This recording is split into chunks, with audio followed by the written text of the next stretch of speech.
Watch Cliffe tackle a student's tough questions about whether resurrection proves divinity and the trustworthiness of the Bible. This thought-provoking exchange dives into the heart of faith, evidence, and historical accuracy. Let's say, suppose I get crucified right now, and then I die. Yeah. And then I get, you guys bury me. Yeah. And then 3 days later, I rise up. Yeah. Should I say I'm God? Well, I can promise you, sir, if you die and rise from the dead, I will listen very closely to everything you have to say. Yeah, a lot of people will do, but does that entitle me to, let's say God, okay, you believe that God is capable of anything? No, God cannot do anything. God cannot make a square circle. God cannot make 2 + 2 = 5. So God is not perfect? God is perfect only in a moral sense. God is not perfect in the sense that he's a computer that spits out perfect computer printouts called human beings who never err, who never sin. So God cannot make me die and rise in 3 days? Yeah, God can raise you to life. Okay, so let's say if God decided now I get crucified and then I die and I get, and I'm buried, and then 3 days later God decides to bring me back to life. Does that make me God? No, it doesn't make you God. But if you claim to be God in human form after you rise from the dead, I will listen very closely to what you have to say. Even though God was the one who made me, go through all this process. Yeah.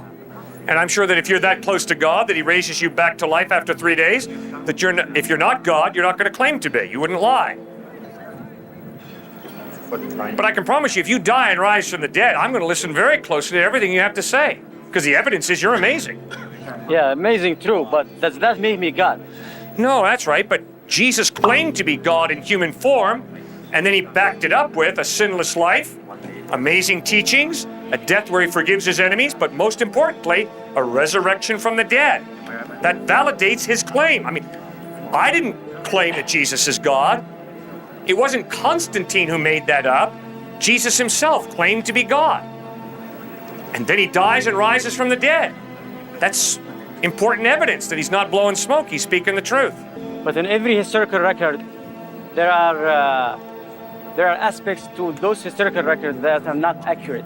You cannot say that every single historical record is 100% accurate. I agree. So, and you're speaking about the witnesses as if it's like, as if you have 100% accurate account of those witnesses individual by individual, which I assume you don't.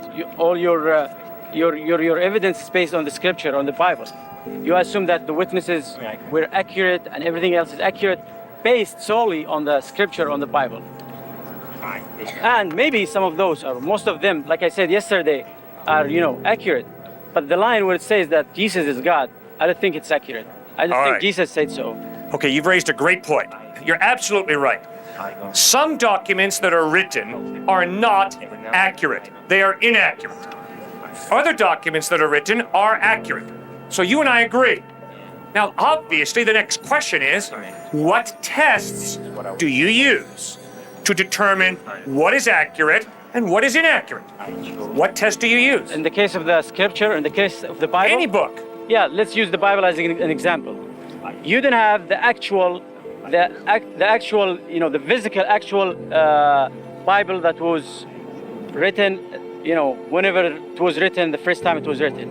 You only have a translation of a translation of a translation, and that's where inaccuracy occurs. You might have like 0.001 inaccuracy, but that matters. I mean, if you brought with you today an actual physical scripture, the same one they had when the Bible was written, I don't know when, then that makes a difference. And you open it and you say, this is the same exact one, and this is what Jesus said. You are relying on the English version. And to me, it's not 100% accurate. Okay, I am not relying on the English version. I had to learn Greek in seminary. We have over 5,000 Greek manuscripts or pieces of manuscript of the New Testament from the 1st through the 10th century AD, from Rome, Italy, down around the Mediterranean to Alexandria, Egypt. Over 5,000 Greek manuscripts.